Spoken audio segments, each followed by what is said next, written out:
Oh, shit! The show's starting! Oh, no! Oh, God! I wasn't ready! He's Derek. I know many of you are whores, and you have been on more laps than a napkin.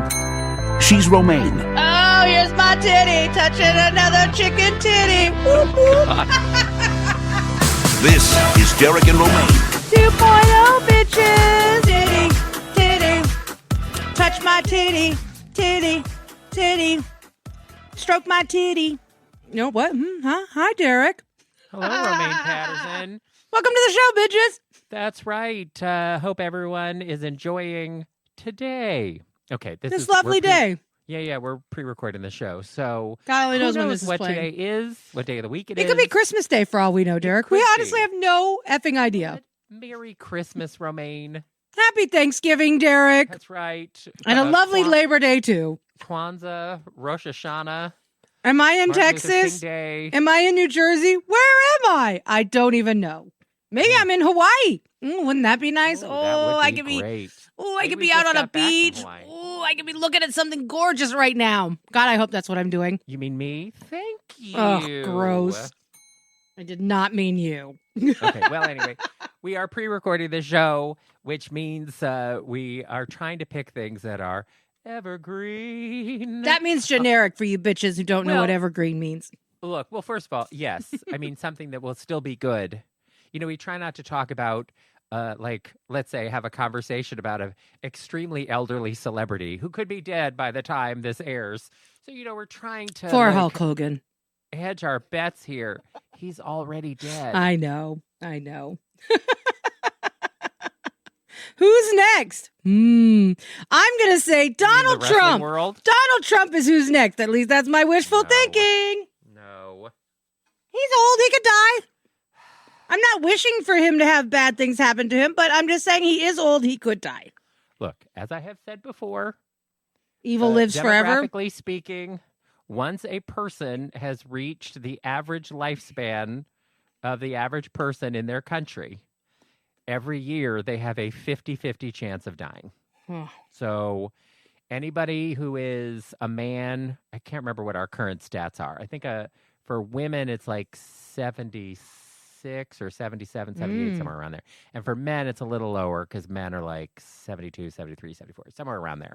Anyway, but generally speaking, once somebody gets into their 70s, honey, it's 50-50. Every year, 50-50. Now, obviously, some people are in better shape than others, so their odds of dying in that year are lower than a person who is not in good physical shape in that year. But the reality is, every single year, it is a coin flip. So, anyway, just something to keep in mind. Now, Derek and Romaine are as youthful as ever. Oh, yes. So we have nothing to worry about here. Oh, God, heaven forbid this show airs after one of us has died. Whew. You know, I do worry about that sometimes with our pre-records. Because if something bad happened to one of us, We'd have to play something. we would play something. We would probably play whatever. Romaine's pre-recorded dead. shows we Here's had some in the old can. Romaine that you've never heard before. Oh, that's sad. Yeah, so it'll be real awkward if one of us is deceased and then it's like, and here we are, one last chance to hear from us from beyond the grave. Oh, God. I know. That's- It's pretty dark. That's pretty dark and sad. Oof. You know what? I don't want to start on something dark. So I will just say that recently I had dinner over at Mike and Brian's. Okay. I assume they're still alive. And so we, you know, they have been going through like building up their movie history of watching movies from past years that they have never seen before. Okay. Or sometimes revisiting movies they have seen before. Sure. But basically going chronologically through film history. And when they were staying with me before they bought their place, they got to, I want to say, 1971 or 1972, somewhere around there. Okay. So in the time from when they moved back from Chicago to when they moved out, we moved through probably about 15 years of movies through the late 1950s through the 60s into the early 70s. And the 60s and 70s were rough time periods Right. for like popular movies because the baby boomers were teenagers and they were sort of rejecting their parents' taste. And the studio system was kind of falling apart. And there were more independent movies that were coming in, like foreign films and that kind of thing. And then nudity. And so the studios really did not know what to do. And a lot of them faced financial problems. Some of them, almost like they all sold off like their old studio lots to make money, sold off their costumes and props and things, and for pennies on the dollar. And a lot of the studios were, one flop away from going bankrupt and everybody, like the whole place going out of business. When they were making The Sound of Music, quite famously, when they were in Austria filming on location at Fox, back home in Century City, the home of 20th Century Fox, they were literally laying people off and shuttering departments. Like that's how out of money they were in 1964. And then The Sound of Music made just an absolute assload of money and saved Fox from total financial collapse and ruin in the mid-1960s. So anyway, so the studio system and the movies were like in a weird place. But we went through a lot of those movies. But I went over recently, and they're already to the mid-'80s, which was a better time for movies, where the studios finally figured out what audiences wanted to see. Stuff that doesn't suck. Well, I mean, some of the movies have not aged well from the 1980s. Sure. But at least they started making popular entertainment that people actually wanted to watch again. And so they invited me over for a regular old, Saturday dinner and then to watch a movie. So we watched Prizzi's Honor. Okay. Which is a movie from 1985 with Kathleen Turner and Jack Nicholson. Romaine has never seen it. I have not. And, but I have to say, I had not seen it since it came out. Okay. And I was not sure how it would age. But I found it surprisingly delightful. Oh, okay. And so I don't want to... So for people who haven't seen it, because sometimes, with an older movie, I think about like two things, because there are often barriers to people enjoying older movies. Right. Like where the fuck do you even find them? Well, I mean, in the streaming platforms now, like a lot of these movies are on various streaming platforms. Which is great. So you can, like when you see these movies, you can watch them. And like the HBO Max app, because it has TCM, or it did by the time we did this, I don't know. But like they'll have a lot of older movies in there, and they've been doing a lot more of like the TNT New Classics, where their old movies are from the 80s and 90s. Oh, Jesus, that's sad. Yeah. Oh, God. 80s and 90s are classics now? Oh. Yeah. But I mean, that makes me want to cry. TCM is trying to, change with the times and engage moviegoers. And also, a movie from 1985 is 40 years old. And so for people who are watching Turner Classic movies in the 80s, that would be a movie from 1945. So if the 80s and 90s are classics, what the fuck are the movies from the 50s, 60s, and 70s? Ancient. Here are the ancient time movies. Well, I mean, it's just like opera.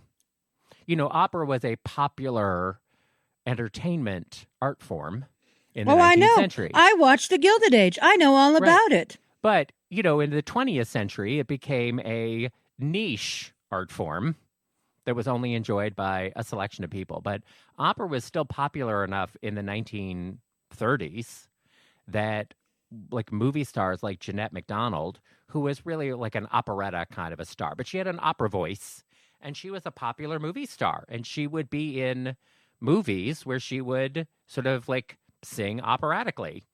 And that was popular in the 1930s. So, that was less than 100 years ago. But even still, now we think of opera as this very niche thing, a very wealthy, New York and Los Angeles and Boston patrons. And most people never experience opera or ballet, another art form that sort of fallen out of popular style. Although, things like the Nutcracker certainly kept ballet more front and center for popular entertainment, because it was such a like holiday ritual of people to go and see a performance of the Nutcracker. And, local ballet studios and things would put on a production of the Nutcracker in small and medium-sized towns, so people would go and see it at the holidays. So that kind of kept it alive. Little girls, they love tutus and being lifted and whatever. Not Romaine Patterson. No. She wanted to be in a dojo and kick people's asses. That's right. I sure did.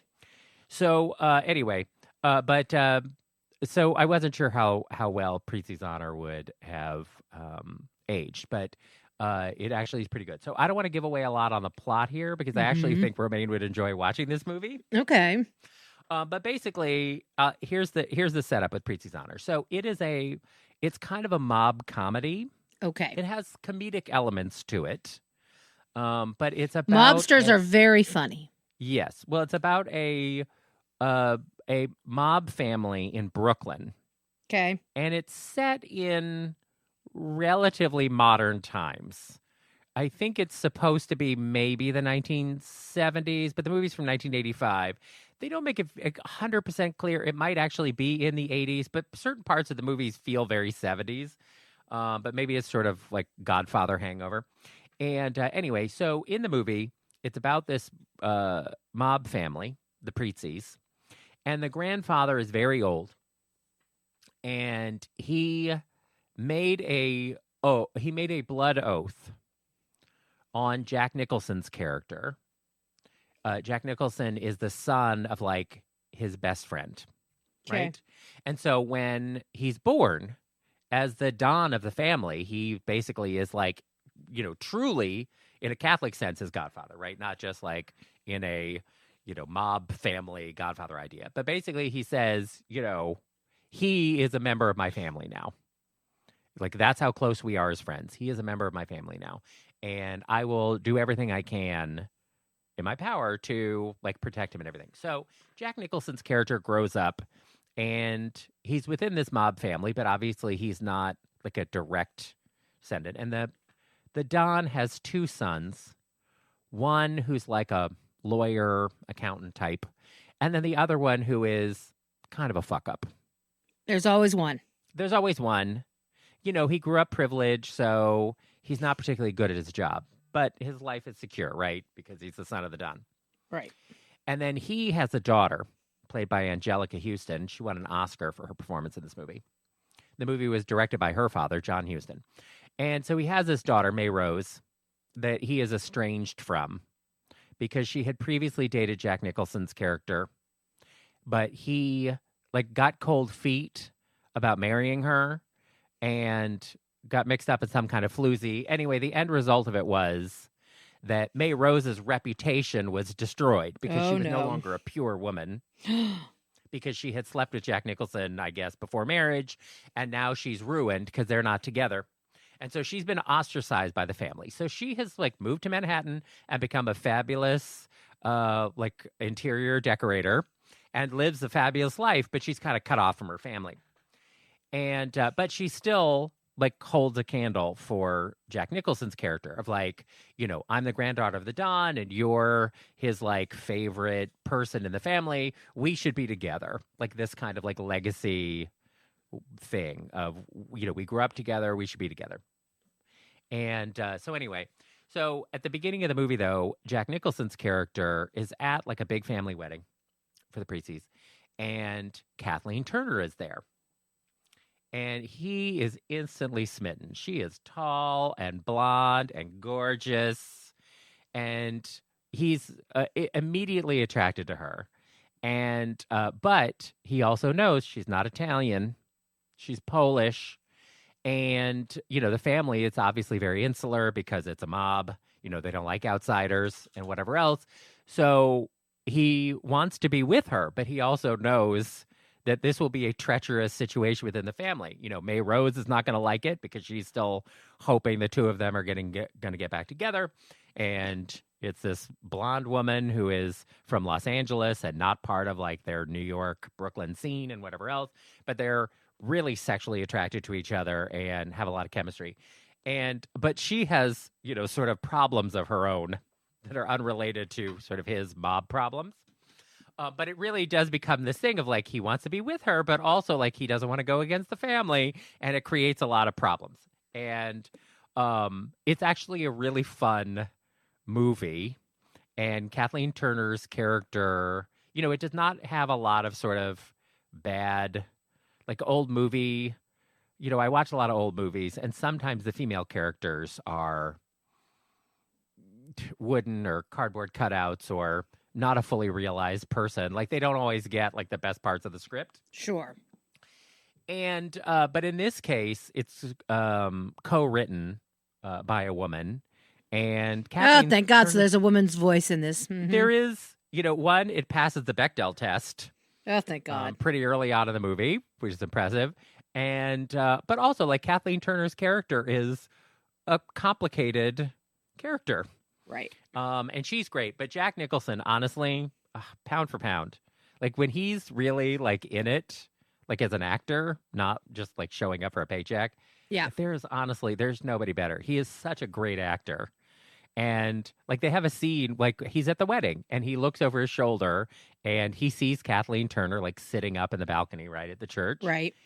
And he sees her and is instantly in love with her. But you see the look on his face. And the thing is that, the way they shoot these things, it's a church scene with a crowd. So when he's looking over his shoulder, there's nobody up there. He's staring at empty rafters. Mm-hmm. And like it just like shows what a great actor he is, that you totally believe he is looking at Kathleen Turner and is immediately turned on and can't wait to meet her and fuck her. And he just like as an actor, he just makes such great choices. And he like when he's it's just like any great actor. Like when they are really in the character, man, there's just nothing better. Like they only make good choices. And because like Meryl talked about this, about doing Sophie's Choice. She came home like to her husband and she's like, making this movie is so weird. I feel like we can't do anything wrong. Like every scene that we do feels right. And that's amazing. That's an amazing so it made feeling. her worried that like, oh my God, do I not like? Is it bad? Like, is it bad or is it amazing? Or is it amazing? Right. And right. Obviously, Sophie's Choice, pretty transcendent like movie and performance. So anyway, so if you're one of these people who is like, Derek talks about these movies I haven't seen before. Should I really go and see them? But in this case, I actually think. A few laughs, some violence, because obviously he's like a fixer for the mob. So people get whacked in this movie, like fairly routinely. And it has a good, like, twisty plot where you're not sure who's on whose side for quite a bit of the movie. And, alliances are shifting and... who will do the right thing and what is the right thing. So I think that people will enjoy it, and like good performances in it. And Angelica Houston quite deserved her Best Supporting Actress win for it. So that is so we watched that. And so I would say, like for you might actually enjoy it. Right. And Kathleen Turner, honestly, has never looked hotter than she is in this movie. Whew. Okay. I mean, hot. He says, "Okay, I'm gonna take your word for it." Obviously, that was all about like, oh, it's so sweaty in here. Oh, and so I think she's actually hotter in Prizzi's Honor than she is in Body Heat. Wow, she's pretty hot in that. Okay.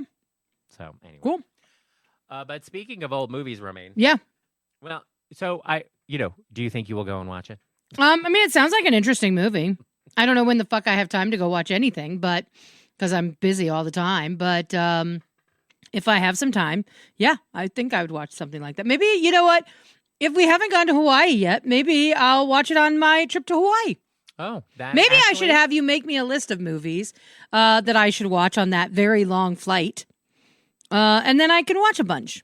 Actually, you know what? That is not a bad idea. Mm-hmm. Because Prizzi's Honor is actually not a bad, like, in-flight movie. Right. Just because... it doesn't have any big spectacle set pieces or anything. Right. And you'll be less distracted. Like if you need to follow the plot of like, who is this and who are, what are they up to and what's going on? It'll be a little easier to follow on like when you're there on the plane and everything, and you might actually enjoy it. And it doesn't have any, like, there's just brief, like, flash of side boob in the movie, and a little bit of Jack Nicholson ass cheek, like, side. But it's not, you won't be like, whoa, and now they're aggressively fucking naked, and everyone on the plane sees I'm watching this absolutely. I don't even care. You know what, though? I don't get embarrassed by shit like that. I'm like, I'm going to watch what I'm going to watch, and if you don't like it, tough shit. Yeah. That's my approach to watching things on a plane. I think that's reasonable. Well, speaking of old movies, over this past summer, the New York Times did their 100 best movies of the 21st century. Okay.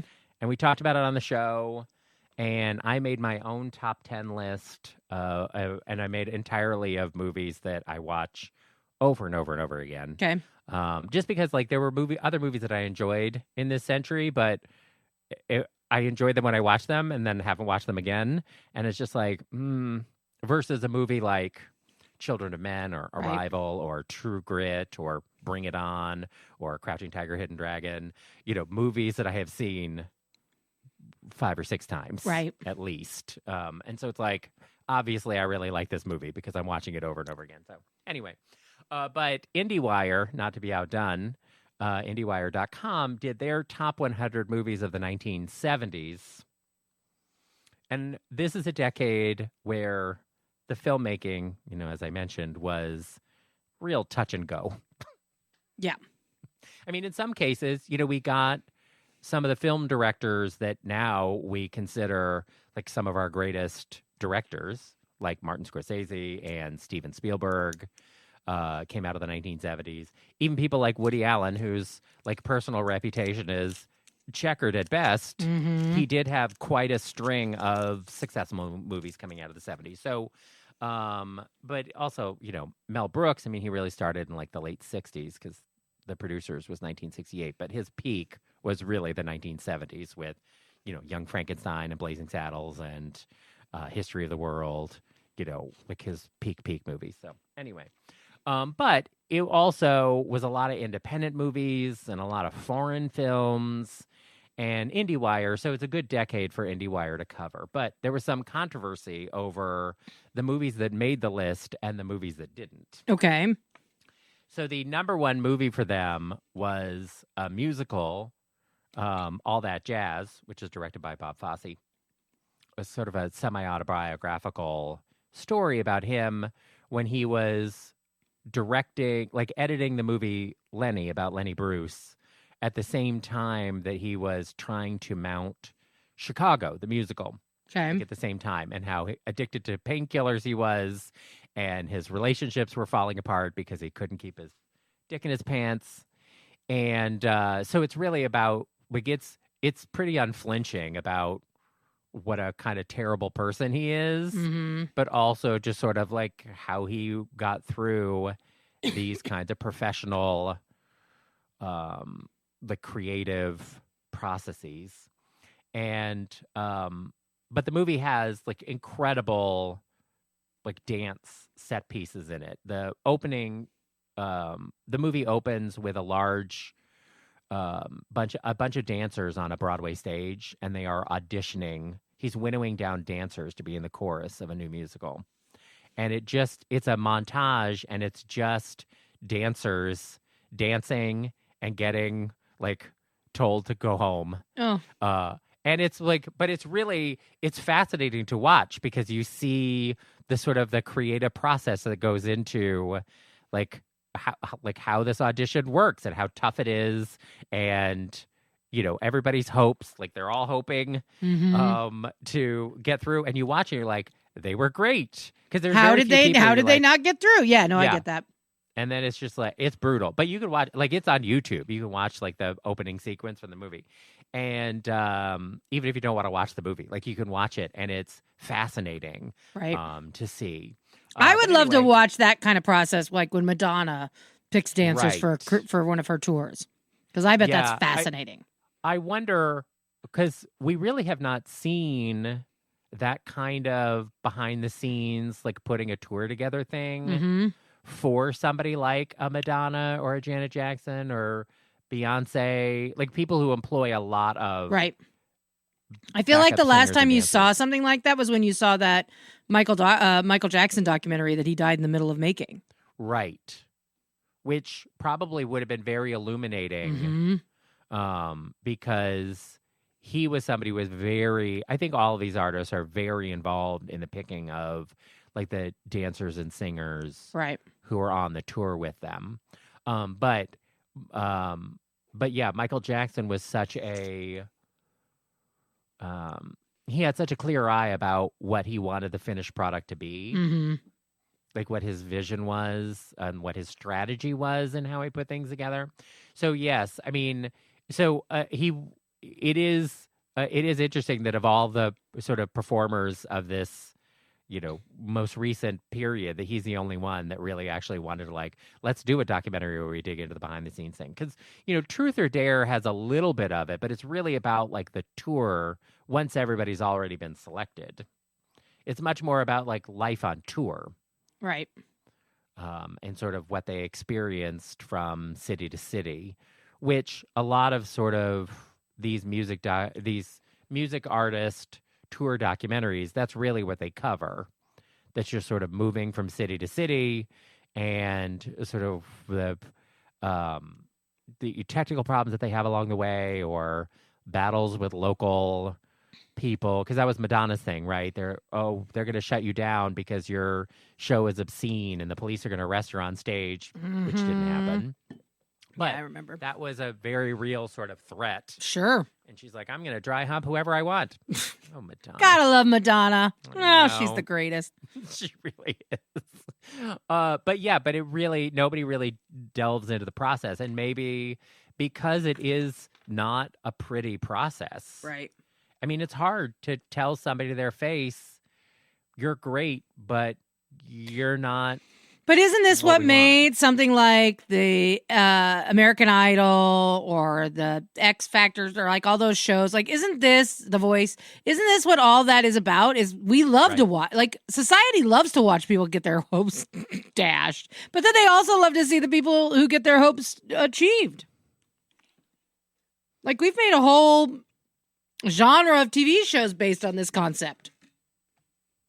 Yeah, it's hard to watch people get all their dreams crushed, but guess what? That's life. Sometimes your dreams get crushed. I should know. Oh, sad. And then sometimes your dreams come true. I know that too. Oh, happy. Well, I think it would be very interesting just because I find any of the documentaries that really dig into the creative process of how a piece of popular entertainment gets assembled. I agree. Is fascinating. And I understand the thing of like, oh, people don't want to know how sausage is made. But you know what? I disagree. I do too. I think actually, especially like a hit pop song, like hearing the original, like when the songwriter comes and sits at the piano for the artist, it's like, here's a song I wrote. This might be a good song for you. A Justin Tranter or something goes over to, someone's house and like plays the song on the piano. Like, oh, I thought this would be good for you. And then the artist like listens to that. And then they have to determine, like, is this a song for me? Like, is there something here? But these songs change from just being played on a piano to actually being a fully produced song. And choices are made in the production of a song that can make a huge difference in the song. And it's what I liked about the Disney documentary that they did on the Beach Boys, where you really got to see what Brian Wilson was doing and what his influences were and how he assembled it and how he was assembling the songs and everything, all the production without the band because they would be on tour and then they would come back from the tour and then record and the song was done. Like, we just need you to come in here and sing because we've already worked out everything about the song while you're away. And then now we'll have a new album and you can go out on tour again. And so it was fascinating him having to figure out the harmonies and everything without the actual singers who would be doing them in the room. Yeah, that's crazy. Yeah. But he had such an ear for what he wanted and, how he wanted to be done, But also it's just fascinating, like what songs were such huge inspirations for him. Mm-hmm. Like like Phil Spector and Motown. In particular, the song "Be My Baby," which he thought was the greatest song ever recorded. Wow! But you can hear in his own work, right? Like when he liked other people's work, of like, "Oh, I'm gonna steal that. That's great." And artists do that all the time. Yeah. So I like all that jazz, but I don't think that I would make it. I don't think I would have picked it as the top movie of the 1970s because it's not. Well, one, it's not a movie that I would say, well, if you would really like an introduction to movies from the 1970s and you've never seen any, this is the movie that you should see. Because I don't think that's what all that jazz is. I think it's a flawed movie because it's kind of a mess, just like Bob Fosse was kind of a mess. But there's a lot of genius in it. Right. Like you can see so much of his genius in it. But Cabaret is a much better movie that he directed. Liza Minnelli won the Oscar for. And it's ranked 25. But I was like, if you wanted to see a musical from the 1970s that Bob Fosse did that's incredible, you should watch Cabaret. But if you're really into... I've never seen Cabaret. I believe it. Yeah. But never. I actually think Cabaret is a movie that you would enjoy. Oh, I agree. I think it would too. I would too, but I've never seen it. I should see it. And when you watch it, you'd be like, oh, boy, they stole a lot for Chicago out of this movie. Oh, yeah. I'm sure of that. But Cabaret would probably be a good movie for you. Like, that might actually be a good airplane movie for you. Because the songs are great in it. The musical numbers are great. But also, because the musical numbers are set inside the Kit Kat Club, right? It's a small cabaret stage. Because it's a cabaret. So a lot of the musical numbers are tight, small space musical numbers. And I think you'll be very impressed about how Fosse uses limited space in his musical numbers. Because they have one number that's like it's in the poster where it's Liza Minnelli and like a chair, like a wooden, like a caneback chair. Right.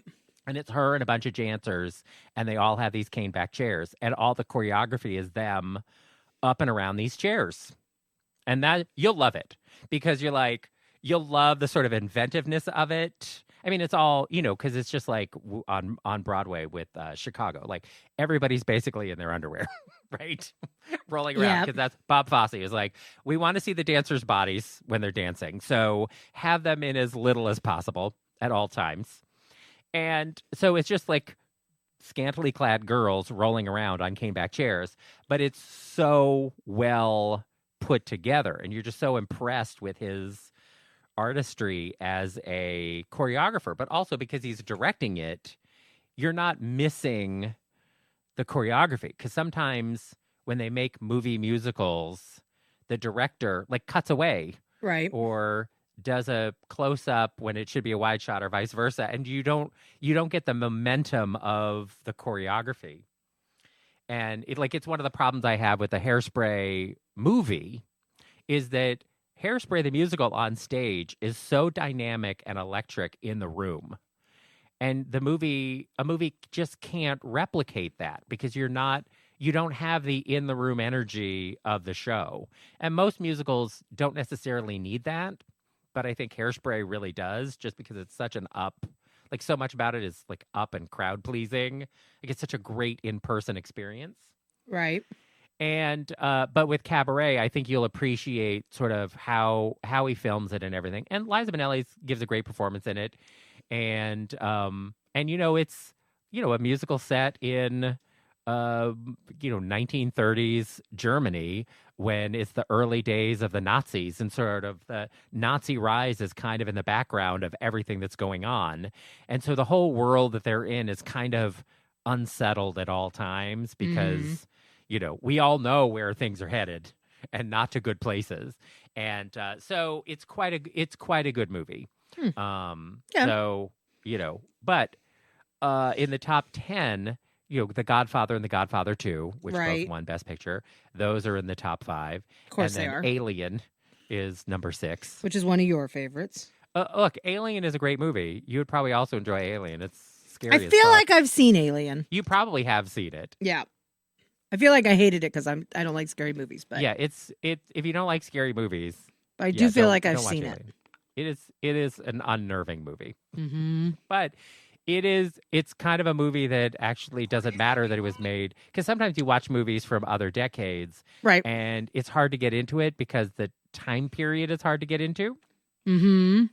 The acting style is different, or the dialogue is stilted, or it doesn't star anyone you've ever heard of before, or it's black and white or whatever. Right. But the great thing about Alien is, because it's sort of set in the future, it's not really set in a time period.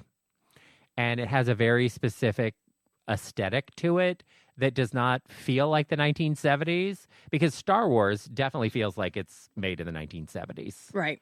And part of it is because, like, for the sets, they went to old, like, car part places and got a bunch of toggle switches and things. So everything is very analog in Star Wars, because that was how they built the production of it. And everybody has 70s hairdos and whatever else. And so it feels very 70s. The women aren't wearing bras because there's no underwear in space. But Alien. Why would there be underwear in space? Your tits are staying up on their own. Right, because they're just There's floating. no gravity to pull them down. That's right. Although they're never in a zero gravity situation in any Star Wars production. I know. But yes, no underwear in space. But Alien sort of can feel very timeless because it doesn't have any of those elements to it. Right. But yeah, it's a horror movie. It's there's a serial killer loose in a confined space, picking people off one at a time. So it's a very classic sort of trope in that way. But it's quite good. But Network, which I think is one of the best movies of the 1970s, didn't even rank in the top 100. Oh, wow. But I think Network, even though I don't think it's a perfect movie, I think Network, even though it came out 50 years ago, is as relevant, or possibly more relevant, about media than it was 50 years ago. Because it's about a third place TV network that's run by William Holden, right, from Sunset Boulevard. And they're in third place, and they're the news anchor that they have on the evening news fucking loses his mind. Oh. And he goes on a deranged rant on TV. Right. Where he says, I'm mad as hell and I'm not going to take it anymore. And says he's going to kill himself on live TV. Oh, no. But he tells everyone, like, go to your windows and, go to your window and yell, I'm as mad as hell and I'm not going to take it anymore. And then all of a sudden, all across the country, all these people go to their windows and start yelling, I'm as mad as hell and I'm not going to take it anymore. And the network realized, like, oh, we have this populist revolution on our hands. We can ride this to number one. Oh. And so Faye Dunaway plays like a striving, conniving network executive who decides to ride this populist wave by filling their network with every nut and charlatan they can find. Oh, boy. So the evening news now has like a tarot card reader. What? Yeah. They negotiate a deal for a TV special with a domestic terrorist organization. Oh, yeah. Oh, They're boy. like every crackpot and crank, every conspiracy theorist, we'll just put them on TV. And America will love it. They will eat it up. Yeah, okay. And it'll get ratings. And all the people who are like old school journalists and whatever are, of course, horrified about what the cesspool that they are turning television into for ratings. And honey, you don't, and it's like, that's 1975. And then smash cut to Jenny Jones and, God, what's his face? Oh, the worst. Jerry Springer. Ah, I love Jerry. Don't be mean to Jerry.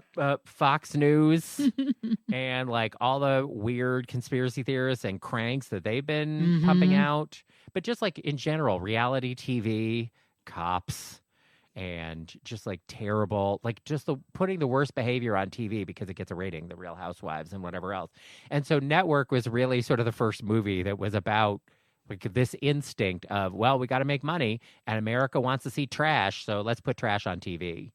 And it's really, I mean, it's very insightful and true. And there's not a lot of movies that are decades old where you can watch it and go, wow, they made this movie of like, can you believe how terrible it is now? And then it's 50 years later and it's worse. Oh, that's sad. You know, in some ways, like the musical Chicago, what's hilarious about Chicago is that there's a line in Chicago when they made it, it was set 50 years in the past.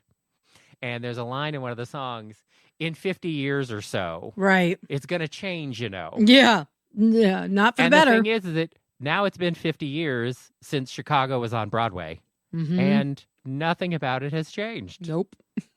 The kid's still the same. And so, you know, some things are just true about people, and it doesn't matter what era they're in. Some things are just true. Right. And some like corporate instincts of we'll do whatever it takes to make money are true, and they don't change.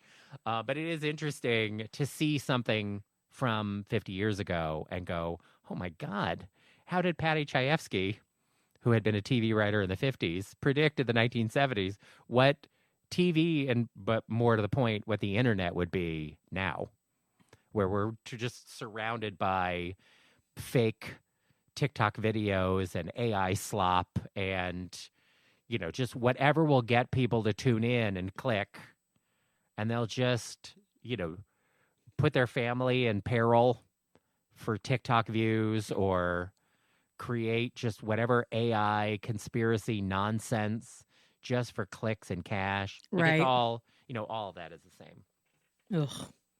So it's worth watching Network from that standpoint.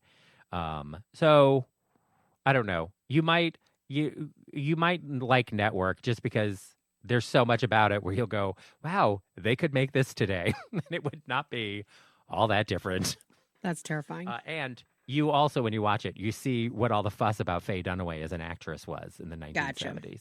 Because she is just fucking bonkers. Well, I do like bonkers. Yeah. I definitely do like bonkers. So, anyway. These have been some good movie suggestions, Derek. Thank you. So I really think so. Here are the 3 movies I think you should watch, and the flight to Hawaii is like 10 hours. So my my recommendation for your long in-flight movies are Prizzi's Honor, 1985, Cabaret, 1972, and Network from 1975. Okay. And I think you will. They're all different in their own way, but they do also have like strong female protagonists to them. And I think of a lot of movies from these time periods, they've aged the best. Okay. These sound good. I might give them a try. Okay. I make no guarantees, you know me. I know. But I don't hate the way they sound, so might be worth giving them a try. Well, maybe other people will feel the same when they listen. I'm sure they will. I am sure they will. So speaking of things that people hate the way they sound, you know, climate change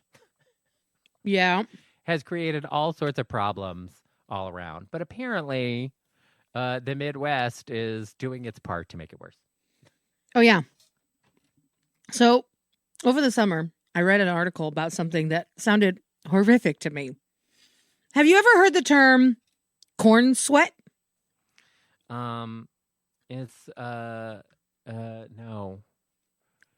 Is that what happens when beefy Midwestern guys get sweaty? No. Oh. Let me tell you what corn sweat is. It refers to the process by which plants exhale water The technical term is evapotranspiration. And it tends to peak during like mid-July and late August. And basically what is happening is in places where they grow a lot of corn. So let's say Nebraska, because they grow a lot of corn in Nebraska. These corns, like a typical acre of corn, Derek, will corn sweat up to, are you ready for this? 4,000 gallons of water every day. So imagine, if you will, it is hot, right? It's like in the 90s. Now you have these hot, 90-degree temperature days, and now the corn starts sweating and causing this evapotranspiration. And now you have added 4,000 gallons of water per acre. And you're talking about thousands of acres of corn in like a state like Nebraska. All this water is going into the air, creating more humidity and making the hot weather even hotter and more miserable. Like, I always thought living in Nebraska had to suck because basically every field that you pass in Nebraska, which is all you pass in Nebraska, is filled with corn or soy. Soy or corn. I feel like those are the only two crops they grow in the state of Nebraska, soy and corn. And it's a lot of fucking both. Like, I remember when I drive through Nebraska, and it feels like it's never going to end when you're going from like east to west or west to east. And it's just field after field after field after field of corn and soy. Can you imagine what it's like when this corn is sweating up to 4,000 gallons per acre per day? That's a lot of fucking water. That then is just It does seem like an enormous amount of water in the air, creating corn sweat humidity. But also that means that the corn must need more water. Yes. In order for it to sweat so much. Because like this happens to people when they are out and they're sweating. You got to stay hydrated because your body is losing moisture. And I'm sure because like when it's at night, they can absorb some of that moisture back from the air. Because, plants do also take water from the air. Right. Although they're more efficient at taking it, through the roots, because that's what the roots are designed for. But leaves and branches and things can also take in a certain amount of moisture. Sure. So some of that humidity comes back, but even still, you're talking about a pretty big net loss of water, which means you just need more irrigation, and that water is just going up into the air. So, well, according to the National Weather Service, Derek, the mature Illinois corn crops, are you ready? Give off 35 billion gallons of water daily into the atmosphere. That sounds like a problem. Now, for people who are trying to imagine what $35 billion of gallons of water is like, imagine 52,500 Olympic-sized swimming pools every day of water is going into the air from corn sweat. Oh, that sounds like a lot of water. And that's just the state of Illinois. I could be swimming That's in not those even pools. fucking Nebraska next door. Yeah. That's just one state. Girl, corn sweat is fucking real business here, people. It is some serious shit. Who knew corn could be so problematic? I say, fuck corn, get rid of it. I'm kidding. I love corn. Oh, sweet corn is so good.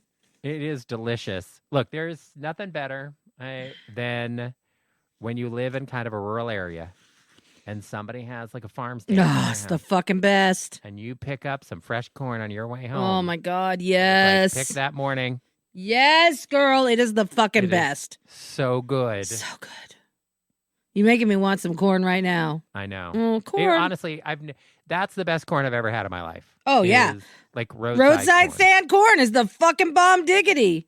Picked right off the stalks. Oh, yes. The supermarket corn, meh. Yeah, it's not the same. It's not the same. Mm-mm. You got to get real fresh that day. Yeah, but it is problematic. I miss the days my dad used to grow corn in the backyard. Oh, it was the best. Because then you just walk out to the garden, pull off an ear of corn, cook it up. Yeah. Oh, God, it was so good. But Doris used to do that. We'd be, when I was in Michigan, we'd be driving around. She'd go, maybe we should have some corn tonight. Like, Yeah. oh, somebody's got a stand. Oh, Let's go stop. see what they got. Because, sometimes you drive by, it's like, oh, somebody's got a stand. Because they would just have like a folding card table. Yeah. And Tomatoes, then they have some bins and baskets, and zucchini, it's like, cucumbers. Oh, let's see what they got. Oh, looks like corn. Ooh, all right, let's grab get some some corn. Yeah. You'd see like the cornfield behind the house, and they Yep. have a stand. Like, oh, I see a cornfield. Oh, they got a stand. Let's pull over. Mm-hmm. Hell Drop a to couple the of bucks yeah. into their little coffee can. Great. I'm Yeah. all in. All in. Oh well, it's too bad. It's destroying the earth. But Well, what a great high quality experience that is. I mean, the next time you feel all that humidity because it's a hot day, you just think, God damn corn. Why's corn got to go and ruin everything like that? Well, it's not just corn, but yes. Well, speaking of hot days, France is in a fight. Why? Heat. About okay. So you don't follow in social media Josh Barrow. He is a handsome gay man, Right. who he's written for a bunch of various rags around the world. Okay. New York Times, Washington Post, Business Insider. I can't remember, and all of them. Anyway, he's good looking, so I'm more interested in hearing his point of view Okay. as a man. And but he also, like, one of the things that he rails about, he's pretty centrist to left, but one of the things that he rails about Europe, because there's a lot about Europe that like centrist liberals are like, we should be adopting a lot of the things that Europe has in terms of, universal health care and, high quality, low cost and no cost higher education. Right. And more investment in infrastructure and trains and, a lot of things. Now, Europe can have a lot of trains because it's tiny there. Our country is a lot bigger than Europe. Yes. But it's really easy to go from, within France by high-speed rail because France is not a big place. Mm-hmm. Anyway, so, we're on board with a lot of those things. But one of the things that he hates about Europe is two things. One is they don't believe in clothing dryers, like machines. They still are hanging laundry outside. And he's like, I get it. People have romanticized, like, oh, the sheets smell so fresh because they dried outside in the sun or whatever else. Okay. Yes, in an idealized world, isn't that lovely? But it rains or it's winter or it's been hanging out there and then a bird shits on it before you could bring it in. Like, and not everybody has space to hang sheets on a clothing line outside. True. So it's just very impractical. But people are still very invested in it as a way of life, and he finds that nonsensy. Okay, I tend to agree with that. But the other thing that they are very down on, as you discovered on our trip to Europe, is they do not believe in air conditioning. Which is insane. And they have been very slow to adopt air conditioning. Now, part of the problem is that historically Europe has never gotten that hot, so they didn't really need it. But scientists are now saying that in the future, summers in Paris could get up to 122 degrees. Whoa. And part of that is that, cities that have a lot of pavement are usually 10 degrees hotter than surrounding areas. Yeah, because the heat, it just like radiates back up off all that pavement. Oh, it's like a whole, it's like an oven thing happening. Yeah, and cities that have lots of trees absorb a lot more of that heat. Right. And create more shade for the people on the ground. So it is cooler. It's why, like, when Bloomberg was the mayor of New York City, he did this, we're going to plant 1 million trees in New York City program, because it was all focused on reducing the temperature in New York City, because these cities can get very hot. So, but there's only so much planting some trees can do. Sure. Like, really. Especially if it's 110 degrees in France, it's just going to be 120 degrees in Paris. There's no way around it. And, but the people of Paris don't want to add air conditioning to buildings, old or new buildings. They don't want it. And so now it's become a political fight. And the far-right candidates who have been trying to get more of a toehold in Europe have now taken on the cause of air conditioning as like a populist cause that can bring in, more right-wing candidates into the political fold. So don't be surprised if you see right-wing candidates winning in Europe and their winning coalition is built around air conditioning. I mean, I don't know why people want to suffer. Like, I don't get it. Like, you don't have to suffer with a lack of air conditioning. You can have ice in your drink, Europe. Why do Europeans want to suffer, Derek? They also don't believe in ice. Yeah, I don't understand it. Why are they against cold things? Not all cold things are bad. Hello, look at me. Look at Catherine Deneuve. Yeah, I did what that is the one thing that I find the most baffling about Europe, having gone there now, is this idea of no air conditioning, no ice. Like, it's hot. Cool down. Just a little bit. Meanwhile, my house, the inside of my house is like a fucking frozen tundra. My friend Norma visited recently and Did she? Yeah. And she was in my home and she went and put on a sweatshirt. And I was like, "Are you cold?" And she's like, "Your house is freezing. How cold is it in this house?" And I'm like, "I think probably around 65 degrees." In the summer. And she goes, "That is freezing." And I'm like, "No, because that's how warm it is in the winter in our house. We keep our house at 65 degrees, whether it's summer or winter. Because that is what Iris trained my body as the perfect temperature, 65 degrees. I would have preferred in the winter months to be at like 68 or 70 degrees inside. But Iris refuses to turn up the heat that much, so she keeps it at 65. So then I'm like... It'll be a real help when everybody in that house is in menopause. Yeah. And then I said, well, if 65 is what it is in the winter, then that's what it's going to be in the summer too. I'm not going to suffer in the summer.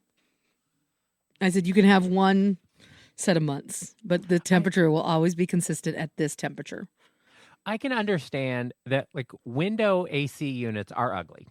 Oh, yeah. And a lot of older buildings, because they have a lot of buildings there that are 300 years old. Yeah. And installing air conditioning in a building like that you're going to have to, in a lot of ways, destroy the character of the building. Sure. There's just not going to be a lot of ways around it. Yeah.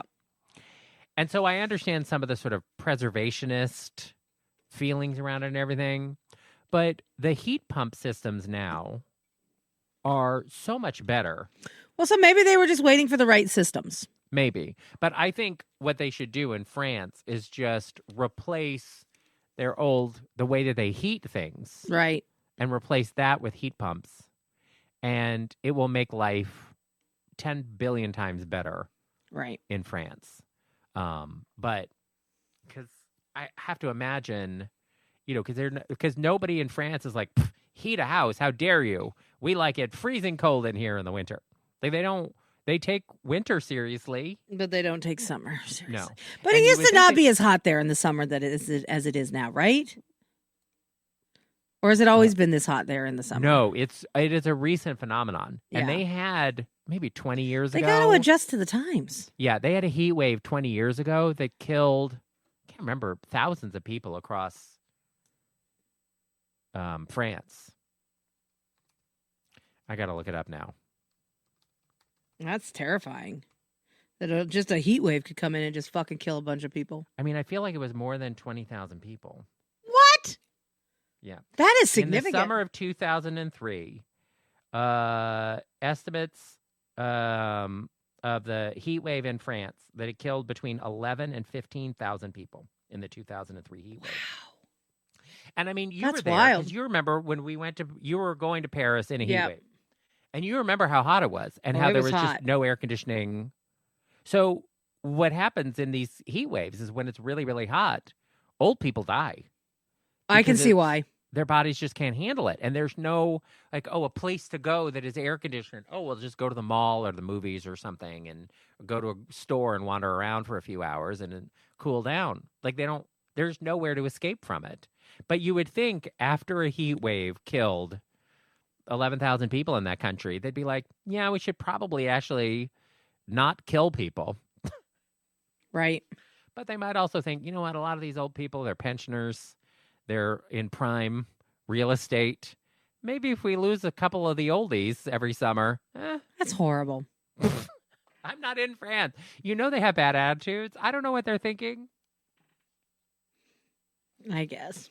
Anyway, I'm not in France, but we're somewhere. But we appreciate you joining us for today's show. Oh, yeah. It's already over. How did it be over already? I feel like we just got started. We had a great time. We did. But don't worry. We have another great show coming up for you real soon, y'all. I mean, probably. Do we? I don't know. Eventually, I guess. All right, whatever. Bye. Can't get enough of the show? Follow them on Twitter at DNR Show or like them on Facebook. And don't forget to tell your friends to subscribe to DNR 2.0 at DerekandRomaine.com.